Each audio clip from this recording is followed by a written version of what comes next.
मी महाराष्ट्राचे मुख्यमंत्री देवेंद्र फडणवीसजी यांचं महाराष्ट्राच्या जनतेच्या वतीने आभार मानतो।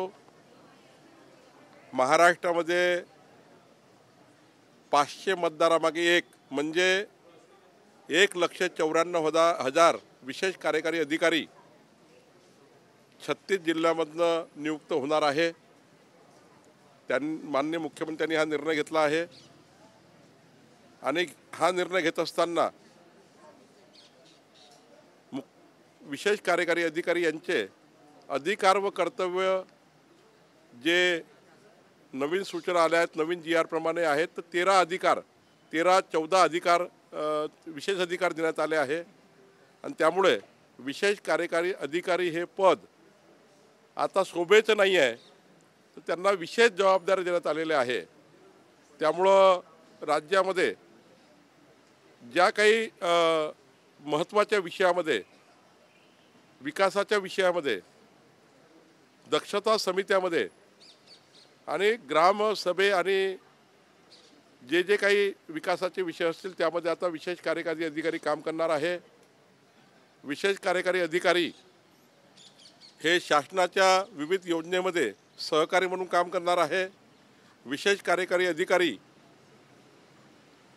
ग्रामस्तरावरच्या आणि तालुका स्तरावरच्या सर्व अधिकाऱ्यांशी समन्वय करणार आहे, पोलिसांशी सुद्धा समन्वय राखणार आहे आणि त्यामुळं या 13 पेक्षा जास्त जबाबदाऱ्या विशेष कार्यकारी अधिकाऱ्यावर येणार आहे आणि त्यामुळे राज्यातली 1,94,000च्या वर 10वी पास असलेले जे युवक आहे, जे सामाजिक आणि मोठ्या प्रमाणावर सेवेमध्ये काम करतात, त्या सर्व युवकांना आणि मोठ्या प्रमाणावर नागरिकांना आणि उत्कृष्ट काम करणाऱ्या माजी अधिकाऱ्यांना सुद्धा यामध्ये घेता येणार आहे।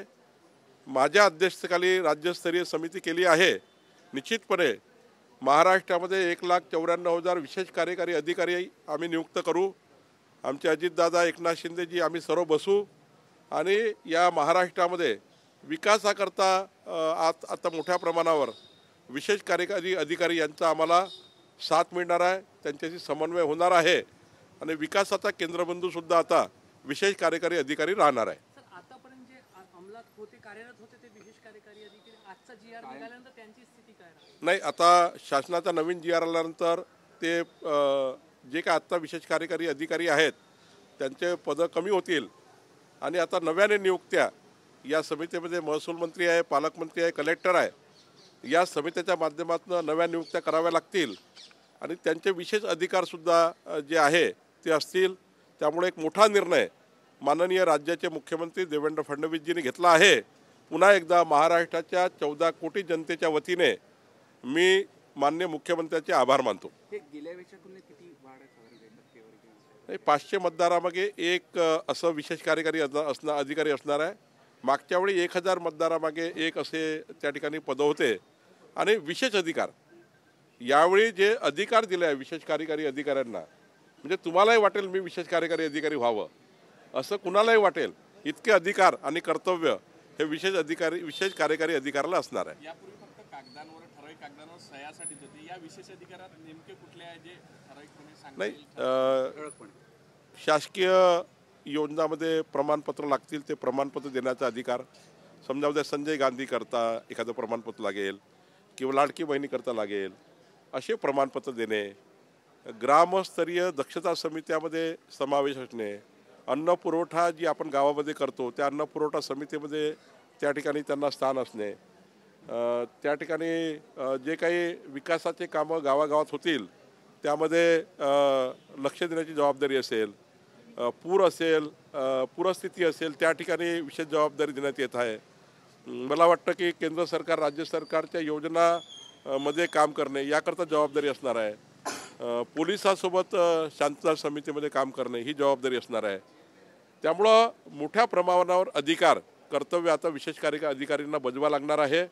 त्यामुळे या GRला, या शासन निर्णयाला अनन्यसाधारण महत्त्व आहे।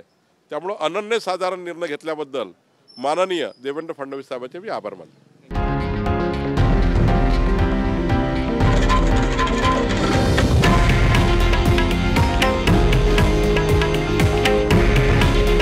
हे आहे देशातील नंबर 1 न्यूज नेटवर्क आणि आपण पाहत आहात TV9 मराठी.